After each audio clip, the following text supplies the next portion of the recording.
Malacanang hit back at Vice President Sara Duterte's latest statements criticizing the administration. The palace responded to the Vice President's points, including her claim that the country is drowning in floods. According to Malacanang, this cannot be denied, particularly in Davao City. But the Marcos administration is already taking steps to address the problem, including issues involving flood control projects. Nakita po ni Secretary Vince Dizon na merong isang proyekto doon na 2019 pa ay hindi naaayos. At sa 10 taon ay walang dredging na ginawa. Kaya po, inutos ng Pangulo, agad-agad itong ayusin para sa mga kababayan natin sa Davao City. At kung pananagutan lang din naman po ang pag-uusapan, of course, nagsalita na rin po si Ombudsman Boying Rimulya na magsisimula na rin po sila sa pag-iimbestiga tungkol sa malaking pondo dito sa Davao City at tinuturing na epicenter ng mga flood control projects. Pero hindi naman po niya ibig sabihin na mayroon na agad na issue ng korupsyon.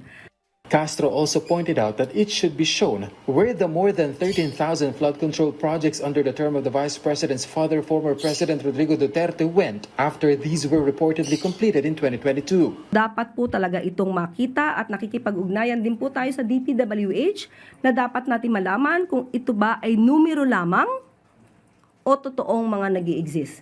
Kasi napakalaking bagay kung ito lahat ay maayos, nagawa ng maayos, kumpleto, dahil makakatulong ito sa problema ng baha.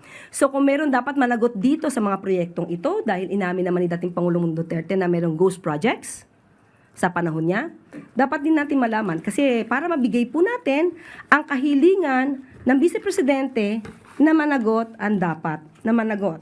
On Vice President Sara's claim that the administration is busy violating the Constitution, Castro said the impeachment proceedings against the Vice President are being conducted in accordance with the Constitution. She also said the impeachment proceedings have shown the Vice President's control over the confidential funds based on evidence and testimony from witnesses. That was the palace's response to the Vice President's call for the allegations against her to be proven through evidence rather than through speculation and political theatrics. Kahapon ay mas lalong naipakita ang mga ebidensya kung saan ang Vice Presidente ay siyang may alam mula sa pag-withdraw ng pera, mula hanggang sa paggastos, hanggang sa pagbibigay ng report. So lahat ng activities patungkol dito sa confidential funds ay inamin mismo ng kanyang tauhan sa katauhan po ni Mr. Limuel Ortonio na lahat ng ito ay alam ng Vice Presidente. So ito naman po ay nagpapakita ng ebidensya, hindi lang mga ad hominem na mga pananalita. The palace also pushed back against Vice President Sara's claim that the administration is focused on measures to remain in power. Lahat naman ng administrasyon, kahit kaninong administrasyon yan, ay dapat na manatili sa pwesto. So, kaninong administrasyon yung gusto niyang manatili, sinasabi niya manatili? Kasi on the part of our President, hindi iyan ang nasa isip ng Pangulo.